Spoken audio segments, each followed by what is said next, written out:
In the early 14th century, few organizations in Europe appeared more powerful than the Knights Templar. For nearly 2 centuries, the order had stood at the center of Christendom. They fought in the Crusades, protected pilgrims, built fortresses across the Holy Land, controlled vast estates stretching from England to the Mediterranean. Kings borrowed money from them, popes trusted them, nobles sought to join them. To ordinary people, the Templars seemed untouchable, and that illusion would prove fatal. By 1307, however, the world that had created the Knights Templar was changing. The Crusader states had fallen. The Holy Land was lost. The military purpose that once justified the order's enormous wealth had begun to disappear. Yet the Templars remained rich, very rich. Their network of properties, treasuries, and financial operations made them one of the wealthiest institutions in Europe. And wealth attracts attention, especially from rulers drowning in debt. Among those rulers stood Philip IV of France. Intelligent, ambitious, and desperate for money, Philip had spent years fighting expensive wars. His finances were strained. His relationship with powerful institutions was increasingly hostile. He needed resources.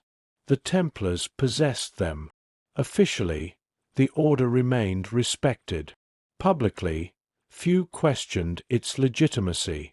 Privately, dangerous conversations had already begun.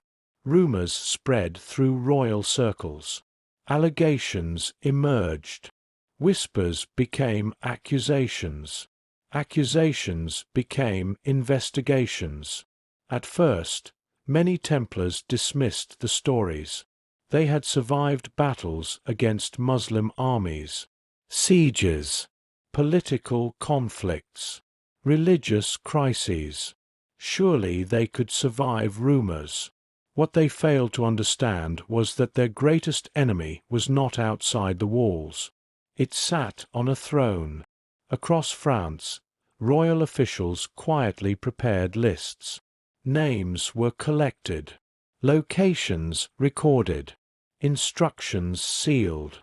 The operation required secrecy, because if the Templars received warning, many could escape, and some almost certainly would.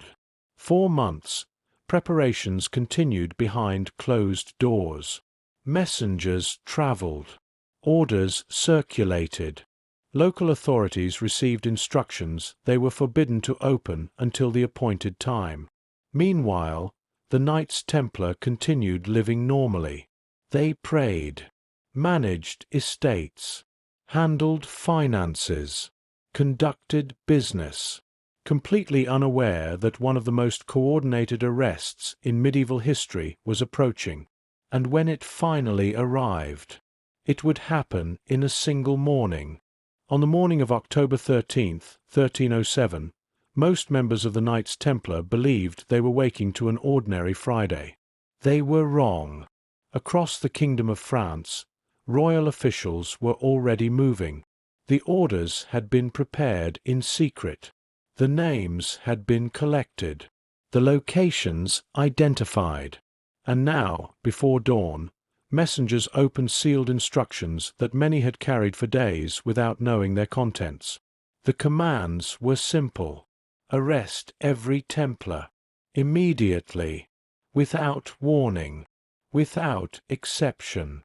4 years, the Knights Templar had operated as one of the most powerful organizations in Europe. They managed castles, estates, financial networks, and military properties spread across multiple kingdoms. Many believed they were protected by their relationship with the papacy. What happened next shattered that assumption. Royal officers appeared simultaneously across France. Templar houses were surrounded. Gates were secured. Escape routes blocked. Local authorities entered buildings carrying arrest warrants approved by the Crown. Most Templars never had a chance to react. Some were captured while sleeping, others while eating breakfast. Some were arrested in prayer, others during routine administrative work. There was no battle, no dramatic last stand, no warning, just confusion, because the charges sounded unbelievable. The prisoners were accused of heresy, blasphemy, idolatry, secret rituals, corruption, and crimes so shocking that many people struggled to believe them. The accusations spread rapidly through France. Ordinary citizens who had once admired the order suddenly heard stories describing hidden ceremonies and forbidden practices. Whether true or false hardly mattered at first. Fear spreads faster than evidence. Meanwhile, inside prison cells, the Templars faced a different reality. Shock. Many expected the Pope to intervene quickly. Many assumed the misunderstanding would be resolved. Many believed their long service to Christendom would protect them. Instead, the days turned into weeks, the weeks into months, and still the arrests continued.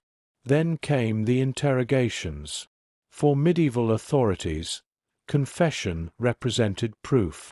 The problem was that many prisoners refused to confess.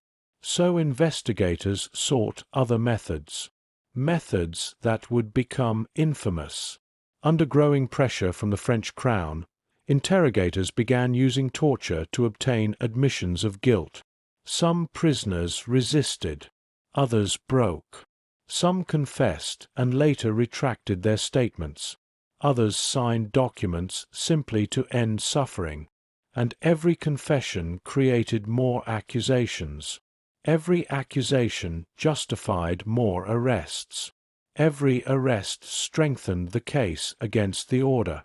By the end of the year, what began as a coordinated operation had become something much larger. The destruction of the Knights Templar had started, and the men inside prison cells were only beginning to understand how serious the situation truly was. Inside prison cells across France, many Knights Templar still believed their salvation was coming.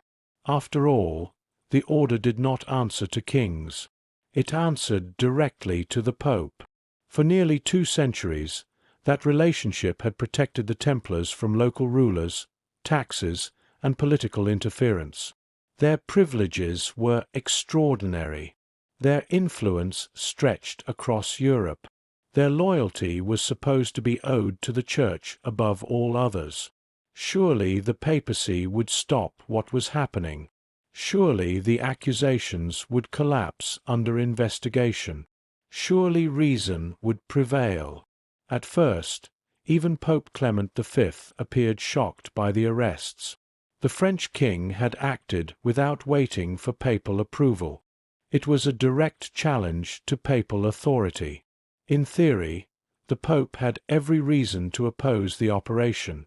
But theory and politics are rarely the same thing, because standing on the other side of the conflict was one of the most powerful monarchs in Europe, Philip IV of France. The king was relentless. He demanded investigations. He demanded confessions. He demanded action. And with every passing month, pressure on the Pope increased. Meanwhile, the prisoners waited. Some continued insisting on their innocence. Others hoped church officials would expose flaws in the accusations. A few even imagined the order would soon be restored. Instead, the situation became worse. As interrogations continued, confessions accumulated. Modern historians continue debating their reliability because many were extracted under extreme conditions. Yet to medieval authorities, the growing pile of admissions appeared convincing. The narrative was taking shape, and once narratives become politically useful, they are difficult to stop. Across Europe, rulers watched carefully. If the Templars could be destroyed in France, what might happen elsewhere? investigations spread into other kingdoms. Some regions found little evidence. Others showed little enthusiasm for the charges. Yet the damage was already done. The reputation of the order had been shattered. Even where sympathy remained, uncertainty replaced trust. Inside their cells, aging knights began confronting a terrifying possibility. They might never leave. Months became years. Some prisoners died. Others deteriorated physically. Many discovered that survival itself had become a form of punishment. And then came the moment many had feared most. The Church stopped asking whether the order should survive. It began asking how it should end. For the men who had spent their lives fighting under the Red Cross of the Templars, that realization was devastating. Their enemies were no longer trying to defeat them. They were trying to erase them. By 1314, nearly 7 years had passed since the arrests began. 7 years of interrogations. 7 years of imprisonment. 7 years of uncertainty. And by then, the fate of the Knights Templar had largely been decided. The order that had once guarded pilgrims, fought in the Crusades, and influenced kings across Europe was collapsing beneath political pressure. In 1312, Pope Clement V formally dissolved the Order of the Temple. Officially, the Church stopped short of declaring the order guilty of every accusation. In practice, however, the result was the same. The Templars ceased to exist. Their properties were redistributed, their institutions dismantled, their identity erased, at least on paper. For many imprisoned knights, survival now depended on accepting the official narrative.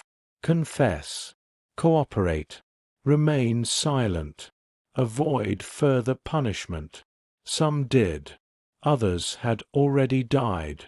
But one man remained, the last Grand Master of the Order, Jacques de Molay. 4 years, de Molay had lived as a prisoner. Like many others, he had made statements during interrogations. Like many others, he had endured immense pressure. Yet when the final public proceedings arrived in March 1314, something unexpected happened. Instead of confirming his guilt, he withdrew his confession. Publicly, in front of witnesses, in front of church officials, in front of royal authorities. It was an extraordinary act, because everyone understood the consequences. A confession supported the narrative. A retraction threatened it. By declaring the order innocent and rejecting earlier admissions, Jacques de Molay transformed himself from a defeated prisoner into a political problem. And powerful people rarely tolerate political problems, especially not after spending 7 years constructing a case. The reaction was immediate. There would be no new investigation, no renewed debate, no reconsideration. The decision came quickly. De Molay would die, alongside fellow Templar leader Geoffroy de Charny. On March 18, 1314, the two men were taken to a small island in the Seine River in Paris. There, before a gathered crowd, they were sentenced as relapsed heretics. The punishment was death by burning. Witnesses later described Jacques de Molay remaining calm. Some accounts claim he continued proclaiming the innocence of the order until the very end. Whether every detail survived accurately is impossible to know. But one fact remains clear. The final public image of the Knights Templar was not surrender. It was defiance. And that image would prove surprisingly difficult to destroy. When the flames finally died on that March evening in 1314, the authorities believed the story was over. The Knights Templar were gone. Their leaders were dead. Their wealth had been seized. Their institutions dismantled. Their reputation shattered. For King Philip IV of France, the operation appeared complete. Yet history had other plans. Because organizations can disappear, legends rarely do. In the years that followed, stories surrounding the Templars began multiplying across Europe. Former properties changed hands. Former members vanished into other religious orders. Rumors spread about hidden treasures, secret archives, and escaped knights carrying priceless knowledge into exile. Most of these stories cannot be proven. Many almost certainly evolved over time. But their persistence reveals something important. People were unconvinced. Even in the medieval world, many suspected that politics, not truth, had destroyed the order. That suspicion only grew as events unfolded. Within months of Jacques de Molay's execution, both Pope Clement V and King Philip IV were dead. To many contemporaries, the timing felt eerie. Soon legends emerged claiming that de Molay had cursed both men from the flames. Historians treat such stories cautiously, yet the myth survived. And myths matter, because they influence how history is remembered. Over the centuries, the Knights Templar became something larger than a medieval military order. They transformed into symbols of secrecy, betrayal, hidden power, and lost knowledge. Novelists wrote about them. Conspiracy theories embraced them. Treasure hunters searched for them. Entire industries grew around their legend. Ironically, the attempt to erase the Templars may have guaranteed their immortality. Had the order ended quietly, it might have faded into historical obscurity. Instead, it ended with arrests, confessions, political intrigue, imprisonment, public executions, and unanswered questions. The perfect ingredients for a legend. And perhaps that is why the last days of the Knights Templar remain so fascinating. Not because we know everything, but because we do not. We know powerful men wanted the order gone. We know accusations destroyed an institution that had survived for nearly 2 centuries. We know confessions were obtained under pressure. And we know the final Grand Master chose defiance over silence. What happened after that belongs partly to history, and partly to myth. The order died in 1312. Its legend never did.